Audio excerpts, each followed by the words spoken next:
The Maltese vegan. 6 signs you might want to stop following a vegan diet. That's a good start.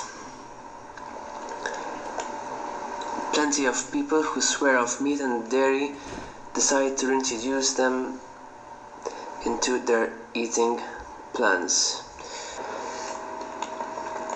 You're becoming obsessed with food. This is kind of, I would, in fact, before I read the actual details of the previous point, I thought it was going to be referring to not having enough energy. But in fact, it seems this point is tackling it. So it's saying basically obsessed with food, meaning hungry and therefore lacking energy and feeling sluggish. So you're saying you've got to be vegan. If you're vegan, then you're probably going to be feeling these problems. Right, because food obsession, eating disorders, hunger, starvation, those are all vegans. I mean, I had no idea that veganism is that widespread already. If that's the case, I mean, I could practically shut down this channel. But anyway, she says that veganism is a way of over-restricting. Right. So we've got all these diets, practically each one, telling you to limit your calories, or don't eat this, don't eat that. And we're saying that veganism is a way of over-restricting.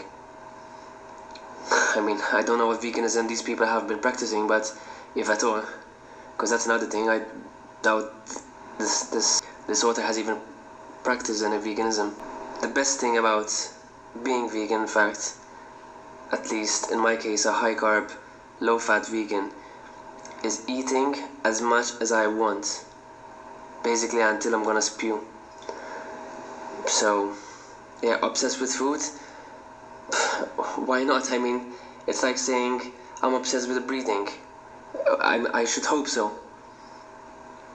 The problem is if you're obsessed with restricting, which is nothing specific to veganism at all. Just remove the word vegan and practically applies to every other person who is trying to lose weight or achieve something related to their diet. Do you overthink everything you put in your mouth? Is your diet becoming an all-consuming part of your life? Do you feel like you have serious fears about messing up your diet? If so, consult an expert to help, like an expert like her probably, determine whether you're still eating healthy. I mean, there's nothing specific to veganism, so it's just the usual scare tactics of I don't know, these dietitians bought by the dairy and meat industry. I just noticed, look at this, how to become a part-time vegan, as if that can even exist. Oh, today I'm vegan, oh, tomorrow I'm eating meat.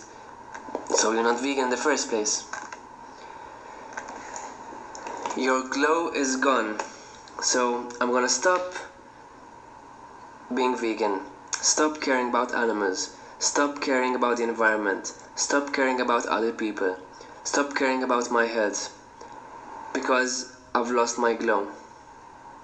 I mean, even if that were true, that you're gonna lose your glow just because you become vegan, it's not even a discussion point, but anyway. You're becoming extra pale, yeah. All pale people are vegan. I've seen quite a few vegans lately. They all seem to be working at home.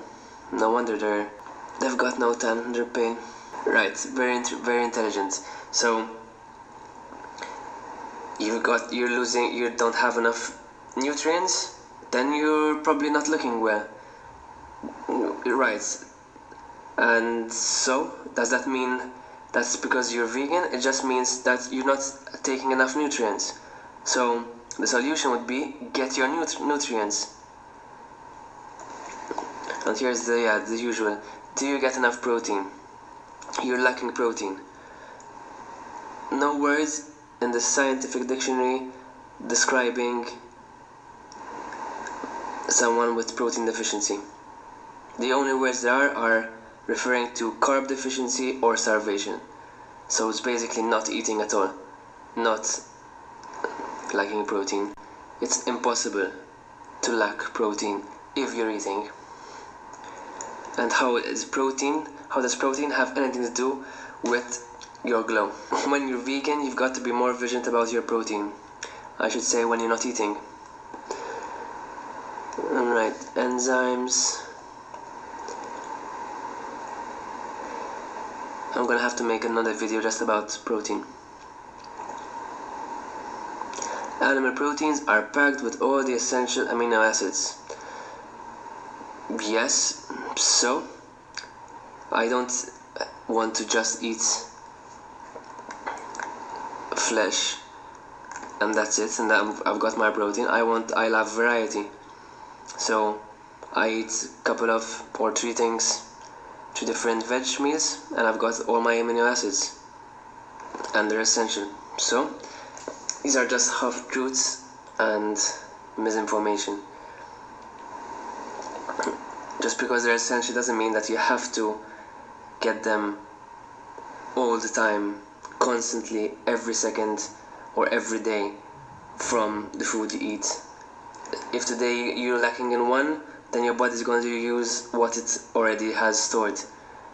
The next day you might not get enough of the other, and it'll use that from your body.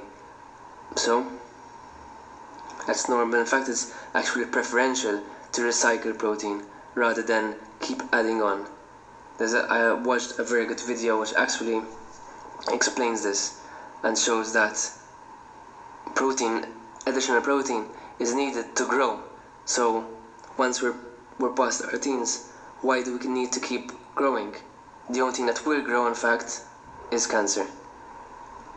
And that's why recycling your protein is better, because you're using what you've already got, not adding onto it. You're gaining weight. Yes, you can. As I said in the very beginning, you could gain weight with veganism if you eat a vegan diet, because vegan diet doesn't mean anything. It doesn't say anything about what you're actually eating. It's just saying that you're not eating dairy and meat, animal products. That's all. You could still be eating unhealthy. The point is, you could be eating unhealthy, and in fact, most people eating unhealthy are not vegan. So it means that if you're not eating healthy, then you're unhealthy. But doesn't determine whether you're vegan or not. Give me a thumbs up if you like this video, and click the subscribe button below if you want to keep watching my videos.